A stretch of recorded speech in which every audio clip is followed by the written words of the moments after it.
Customers across the province have shown their support for people affected by the crisis in Ukraine by digging deep to raise funds. Under 2 months, BC Liquor and Cannabis Store customers opened their hearts and their wallets to help us raise more than $1 million in donations for the Canadian Red Cross's Ukraine Humanitarian Crisis Appeal. And it's been amazing so far. All donations made will go to providing emergency preparedness support and other humanitarian activities. BCLDB Communications Manager Natalie is inspired, seeing the amount of BC residents wanting to make a change and support Ukrainian refugees. The fundraising efforts really show how British Columbians care about the devastating events that are unfolding in the Ukraine, and our customers continue to show overwhelming generosity when it comes to supporting those most in need.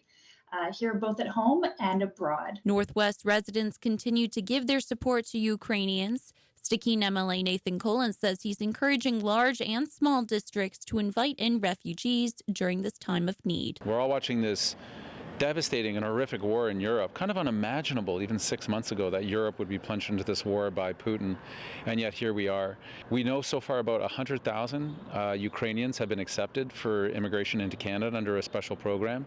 BC will probably get about 20% of that, and we're encouraging communities from small and large to ready themselves to welcome Ukrainians. Communities throughout Northwest BC are working with the government to expand their services as Ukrainians arrive to the area. Our government just recently announced $15 million for the Ukrainian community, for settlement agencies that help settle refugees, as well as making sure that Ukrainians coming will have access to health care, their kids will be able to go to school, they'll have access to mental health and counseling services, because we know how incredibly important that is for the trauma that they've just been fleeing. In addition to the money raised through BCL and BCCS, the government announced in February that it would contribute $1 million to the Canadian Red Cross to support the people of Ukraine. For CFTK-TV News, I'm Schmidt in Terrace.